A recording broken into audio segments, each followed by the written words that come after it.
सिलसिलेवार तरीके से जानकारी हम अपने दर्शकों के सामने रखना चाहेंगे।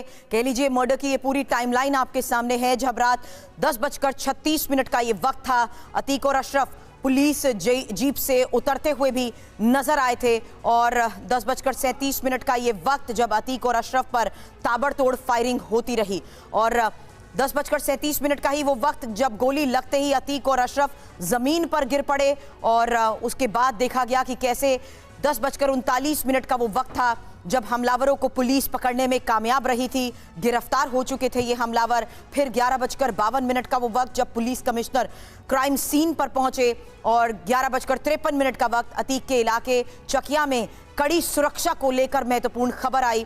हालांकि 11:54 का वक्त जब पूरा इलाका छावनी में तब्दील कर दिया गया और फिर उसके बाद 12:24 यूपी के सभी 75 जिलों में धारा 144 लागू कर दी गई। हालांकि 12:30 का वक्त 12:28 17 पुलिस वालों के सस्पेंशन को लेकर सबसे बड़ी खबर आई और उसके बाद 12:31 जब प्रयागराज में इंटरनेट सेवाएं बंद करने को लेकर भी फैसला लिया गया था। लेकिन पंकज झा हमें लेटेस्ट जानकारी दे रहे हैं कि इलाके की संवेदनशीलता को देखते हुए सभी जिलों में पुलिस अलर्ट पर जरूर है।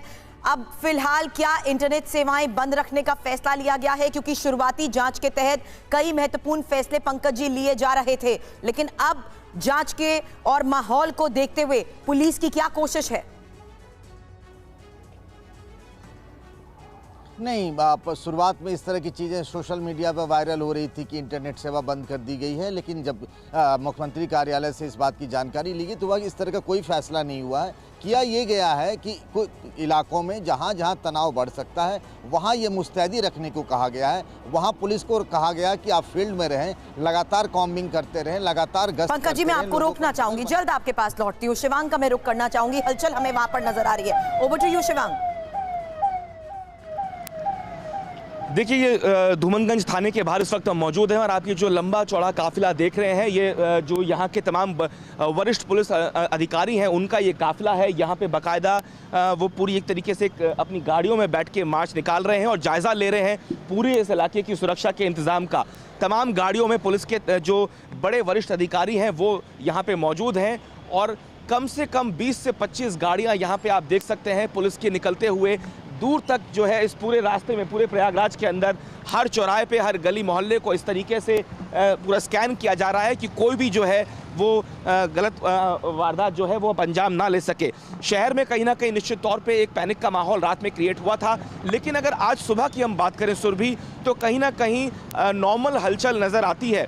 लोग बाग अपने घरों से मॉर्निंग वॉक के लिए भी निकल रहे हैं, दूध लेने के लिए निकल रहे हैं। जो छोटी मोटी दुकानें सुबह खुलती हैं, अखबार की दुकान की, दूध दही की, वो दुकानें भी खुली हैं। यातायात को भी अगर आप देखें तो किसी को बाधित नहीं किया गया है, किसी को मना नहीं किया जा रहा है किसी भी तरह का मूवमेंट करने के लिए।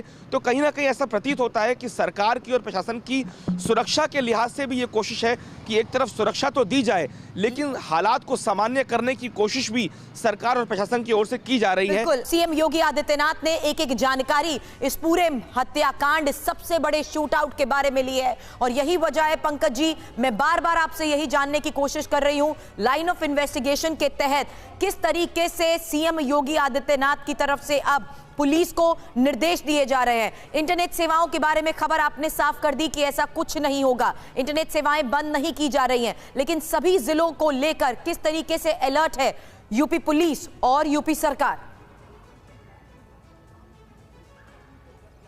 देखिए, कल जो देर रात तक बैठक चलती रही थी ना सीएम ऑफिस में अधिकारियों की, तो वो अलग अलग जो डिवीजन, जिसको कमिश्नर बोलते हैं, वहाँ के सीनियर अधिकारियों को वो निर्देश दिया गया कि किस तरीके से अपने अपने इलाकों में आप काम करेंगे। देखिए, पूरा सिस्टम बना हुआ है, उस सिस्टम को ये कहा गया कि पूरा एक्टिव रहे। खास तौर से वो इलाके जो सेंसिटिव हैं, अति संवेदनशील हैं, सांप्रदायिक तनाव को देखते हुए वहाँ पर नज़र बनाकर रखी जाए। बाद बाकी जो चीज़ें होनी थी वो हो गई हैं, उसका इन्वेस्टिगेशन क्राइम ब्रांच की टीम कर रही है। विपक्ष कल को सवाल करता, कल से ही सवाल शुरू हो गए हैं। अगर यूपी पुलिस जांच कर रही होती तो उस पर सवाल उठाए जाते कि यूपी पुलिस जाँच कर रही है, उसकी जाँच में तो आप ऐसे ही क्लीन चिट दे देंगे। इसीलिए एक नहीं 3 मेंबर की जुडिशियल कमीशन बनाने के कल ही आदेश दे दिए कि न्यायिक आयोग इस बात की जांच करेगी।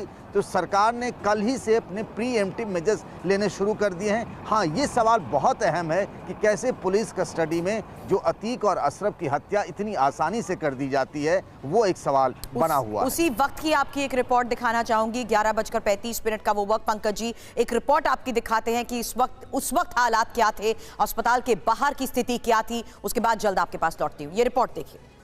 फिर से अतीक अहमद के परिवार के कुछ लोग यहाँ आए हैं और वो देखना चाहते, मिलना चाहते हैं अतीक अहमद से, जो अपनी को इससे पहले भी आई थी। वो अपना नाम परवीन बता रही हैं, अशरफ की भाभी बता रही हैं, और इसीलिए वहाँ मीडिया का मेला लगा हुआ है। लेकिन सबसे बड़ी बात जो हम कह रहे थे कि जो यूपी पुलिस की बात, जो योगी आदित्यनाथ की बात, बुलडोजर बाबा की बात, यूपी पुलिस की थ्योरी और उसकी छवि, उसके परसेप्शन की बात हो रही थी, वो सब धरे के धरे रह गए हैं। जिस तरीके से पुलिस कस्टडी में अतीक और अशरफ की मौत होती है, और जैसे कई अहम सवाल उठाए जा रहे हैं कि आखिर पुलिस ने इन तीनों हत्यारों को, जो पत्रकार बनकर आए थे, उनमें से किसी के खिलाफ जवाबी फायरिंग करने की कोशिश नहीं की, बचाने की कोशिश नहीं की। इसीलिए बहुत अहम सवाल है, और यही वजह है कि देखिए, घटना की इतनी देर बाद भी यूपी पुलिस की तरफ से कोई आधिकारिक बयान नहीं आया है। जबकि इनकाउंटर होता है, कोई गिरफ्तारी होती है, तो यूपी पुलिस के बड़े बड़े अफसर जो हैं वो लगातार इंटरव्यू देते हैं। आज जब इतने बड़े सवाल उठ रहे हैं, तो कोई सामने आकर ये कहने को तैयार नहीं है कि घटना कैसे हुई, किस संगठन के लोग थे। आज की तारीख याद कर लीजिए जवाब देते हुए, नहीं बनेगा। इस पूरे इलाके में जो स्थिति है यहाँ पर, जिस तरीके से कल से अतीक और अशरफ को लेकर पुलिस टीम बाहर निकल रही थी,